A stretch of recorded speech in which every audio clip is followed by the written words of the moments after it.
Hello, everyone. My name is Dr. Kristia DeGare, and I am here today to talk about research that I have done with gang-involved girls in Belize. Just so you know, due to time constraints, I will only be discussing one small piece of my research, and the research is entitled Talking Sweet and Moving Quiet, Trauma and Resiliency in Gang-Involved Girls in Belize. Throughout this presentation, you'll see artwork created by the participants. And again, due to time constraints, we may not really get into that today. The aspect of my research that I am covering today is the push factors for gang involvement. What were the girls pinpointing as their reasons for joining the gang? Now, overall, this research project does go into many different factors, such as roles in the gang that the girls played, how gender and sexuality come into play, and how cultural level sexism does cause them to experience success in the gang. But we will not get into that because of time constraints. So let's get started on the push factors for gang joining.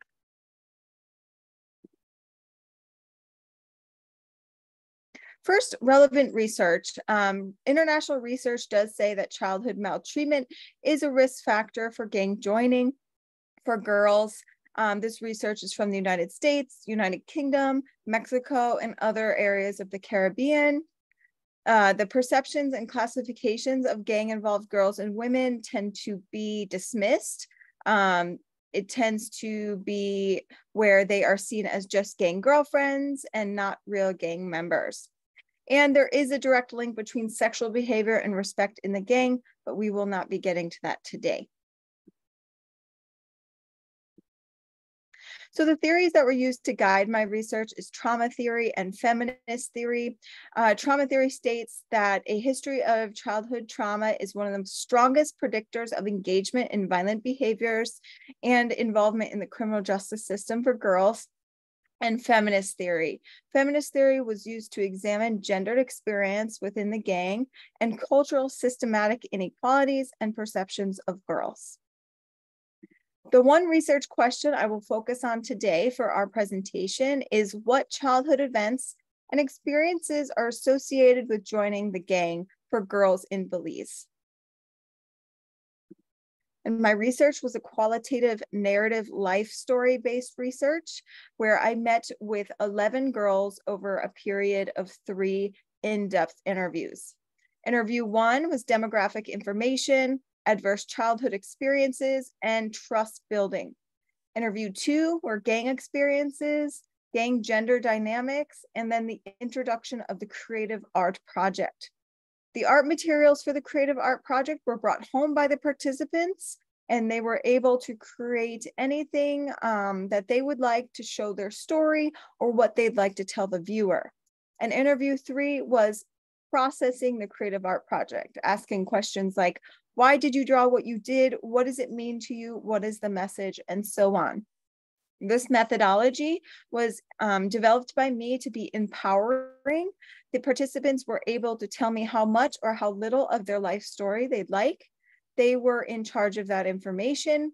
They were able to choose their own pseudonames that you will see on the slide after this one.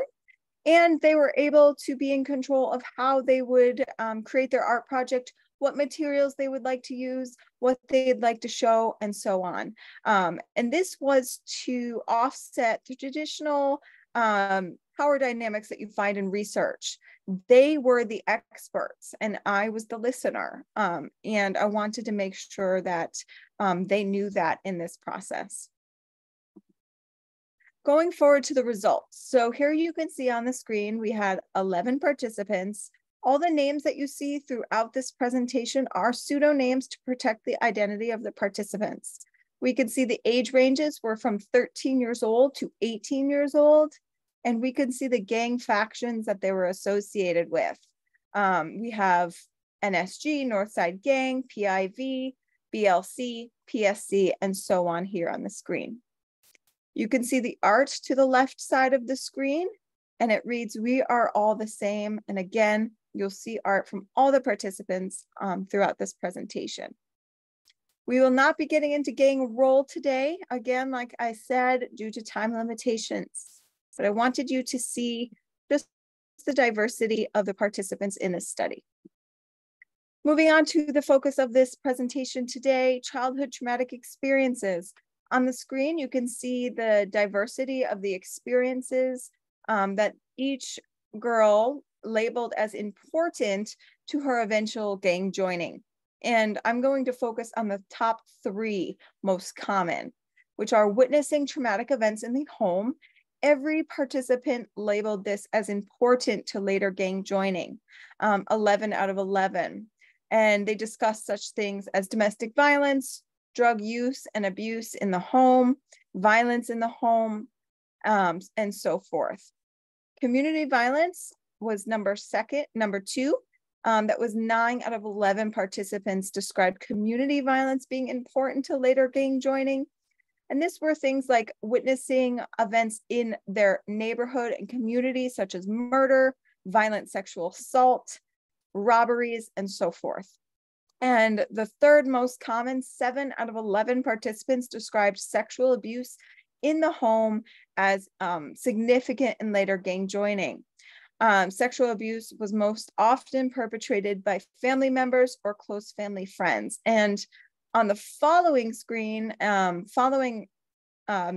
you will see that there are direct quotes from the participant. And as I discuss the topic, you can read the direct quotes and really get a feel for their experiences in their own words. Going to the one most common, witnessing traumatic events in the home, this participant described an intrafamilial feud that led to arson that led to a death of her mother. And we know that when home becomes an unsafe place, children look for safety and security elsewhere, which each participant described finding that in the gang, right? The gang treated them as family. Many participants going on to even say, this was the first time I felt family love.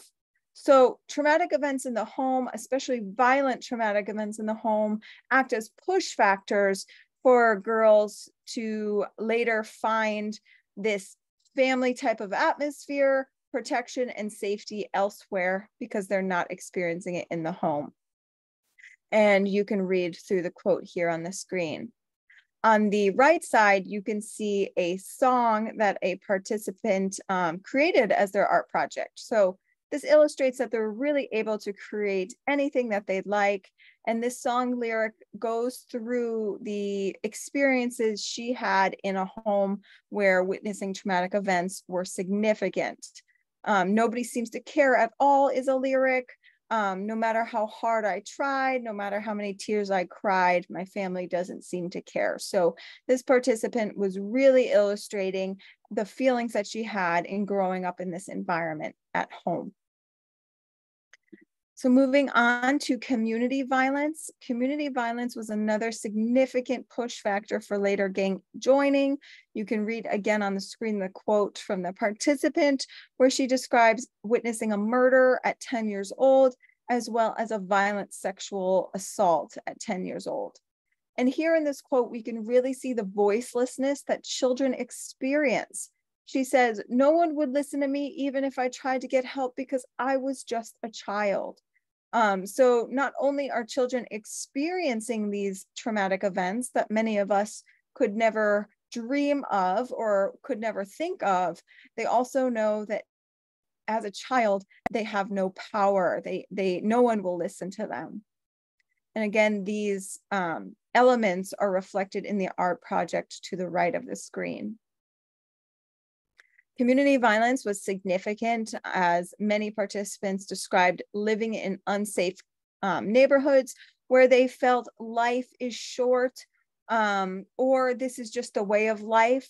So they would say, of course, this is what I got into because this is what I grew up seeing. Moving on to sexual abuse. Sexual abuse was the third most common traumatic experience in childhood.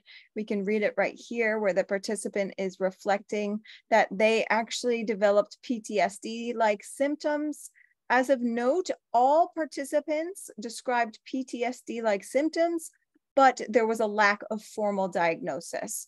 So as a researcher and clinician, I am looking at the symptoms they describe and saying that that could be PTSD, but note that there was no formal diagnosis due to lack of resources, as well as mistrust for the system. Here we can see that this experience led to nightmares, flashbacks, and then the development of being rebellious and disrespectful in her own words. So oftentimes, especially when teenagers start to misbehave, many individuals see it as them just being bad. And I would like to invite people to start getting curious about this behavior, because oftentimes if we investigate, we can find there's a serious and impactful reason for it, such as sexual abuse.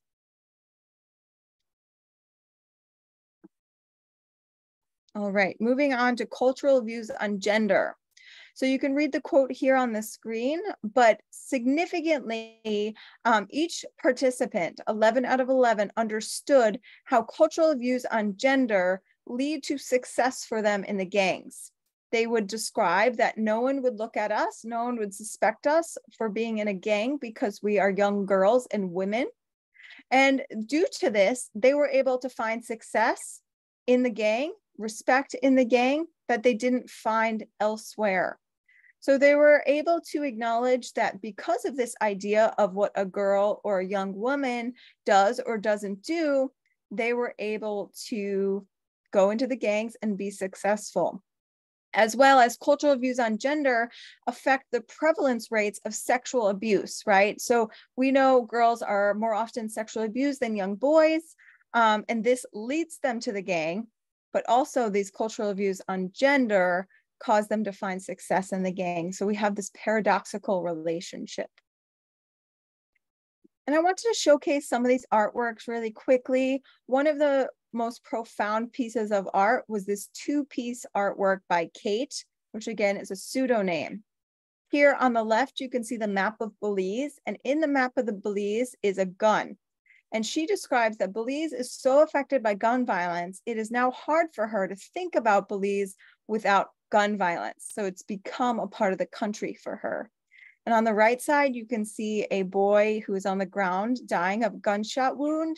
This was drawn from her memory as a child, again, highlighting those traumatic experiences. And here on this screen, you can see some more positive images of resilience. Both of these artworks show that although you can go through hard times, that you should not give up and the sun will shine soon. So although these girls have been through so many traumatic experiences, they have and found resiliency in getting up and surviving for another day, finding hope that the future will bring better opportunities for them. Creative art projects, I wanted to just have this in there really quickly about the positive effect of this research methodology. So this research methodology was rooted in therapeutic intervention, and many of the girls on their own expressed gratitude for this experience, that it gave them a sense of healing.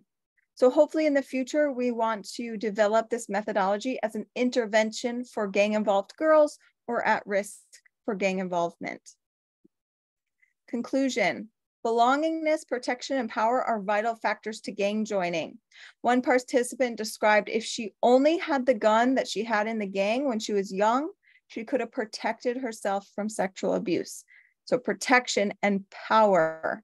And again, that family love that they all described from joining the gang. Early childhood experiences proved to be pivotal in the girls' lives, particularly witnessing traumatic events in the home, community violence, and sexual abuse. Childhood trauma experiences are associated with motivation for later gang joining and widespread violence. So as this is the first research study to acknowledge girls in gangs in Belize, there are many implications here, and I will share a few. It is critical for helping professionals and society at large to understand the connection between childhood traumatic experiences and later gang enjoyment. National reforms must be made to legislation and policy regarding child protection, gender rights, discrimination, family support, education, and fair employment practices. Reforms in these areas should be made to offset the direct and indirect draw of the gang. As a researcher, I acknowledge that screening measures may be potentially harmful. We see that boys often are targets of police. And we know this is not helping the gang situation in Belize. So with knowledge of girls in gangs, there is a potential for them to be over-policed, such as boys. But this research serves as a call to do something different.